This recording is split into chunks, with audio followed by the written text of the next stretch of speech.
Hey, it's Hunt. You found Hunt on Saints. We're talking black and gold football. Do us a favor. Hit the like button, share your comments below, and hit that subscription button so you can get all of our content. Enjoy. It's Luke Johnson for The Advocate. Joins us every Thursday on the Jim's Firearms Hotline. Luke, how are you? My guy, I'm doing great. I love to hear that. Speaking of great, the ESPYS did announce earlier that Steve Gleason going to be honored with the Arthur Ashe Courage Award, and I think that's obviously very, very much appropriate, and his story is one that's so incredible. I'm curious your reaction when you heard that news. Yeah, well, I mean, I'm just with you on that. I mean, I think it's totally well earned for Steve Gleason. He's inspired so many people around, not just New Orleans and South Louisiana, but across the world. I mean, I don't know if you've ever seen the documentary just about his, his diagnosis and how he's lived with it and how he's raised a family through it. But like, man, I was like crying at the end of that thing. Like, as soon as it was over, and I like wiped away all the tears, I like immediately reached for the phone and called my dad. And there's just I think his impact is just like that. Like, I think it's far-reaching, and it's not only inspiring those who are battling ALS, it's inspiring those who don't have the illness, who have a family member who have an illness, who just want to be a better person. I can't think of anybody more worthy of the Arthur Ashe Award. I'm curious, you're around the Saints a lot. It is your job, in fact. How present is he with that organization? Well, his presence is all around the facility. They have these huge banners that hang at each end of the indoor facility with kind of like Saints legends. It's just like a kind of an artistic work showing like a bunch of the backs of a bunch of jerseys.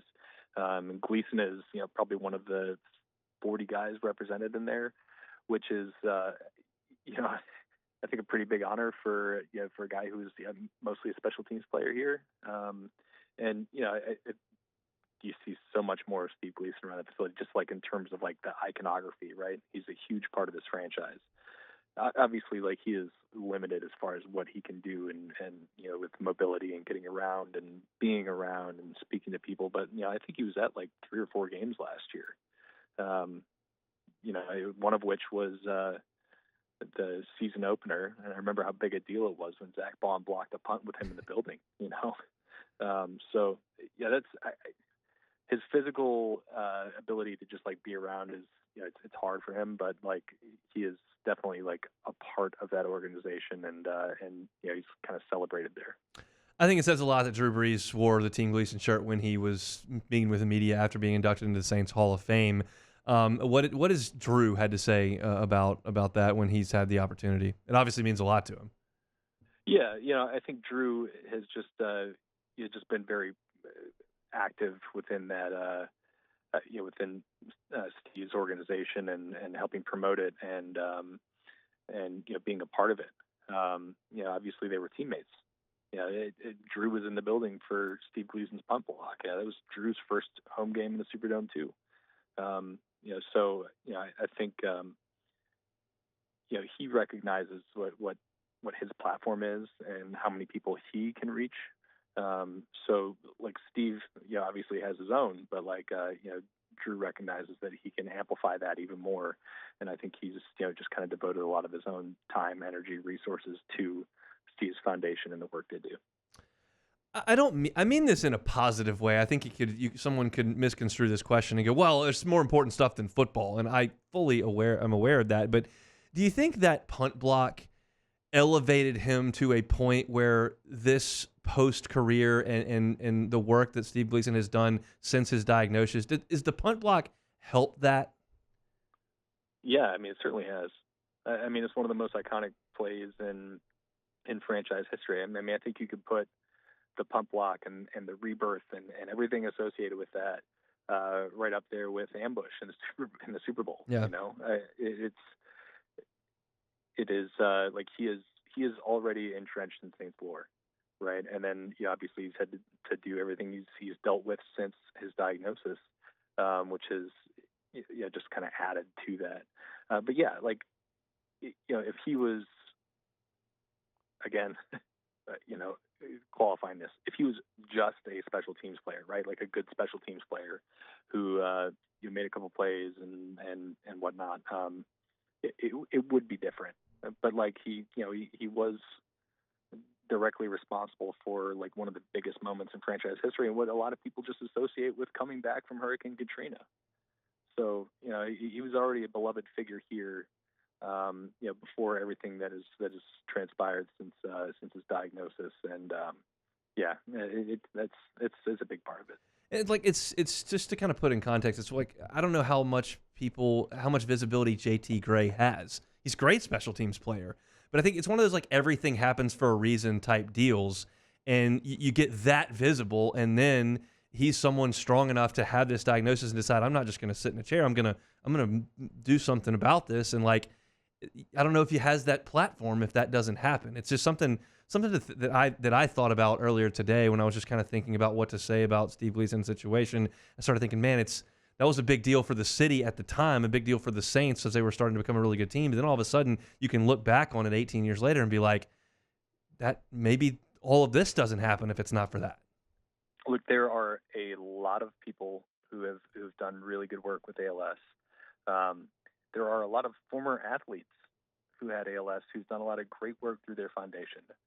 Nobody has more name recognition than Steve Gleason, and especially when you're just talking about locally, he is a superstar in New Orleans, and that would not be the case if you're talking about somebody like JT Gray or I'm gonna forget his name. But when they had the season opener last year, Steve Gleason was an honorary captain, and he was an honorary captain with another former member of the Titans who was also a special teamer who was also going through his own ALS battle and raising money through his own foundation. But Steve Gleason's name is the one that's remembered, and he's been honored by the White House. He's gotten the Arthur Ashe Courage Award. He's had a major documentary made about him. My colleague Jeff Duncan just co-wrote a book with him that was very well received nationally. He's somebody who people associate with this, even though there have been countless people who've gone through this and who have done really great work with it. So it's part of the whole thing.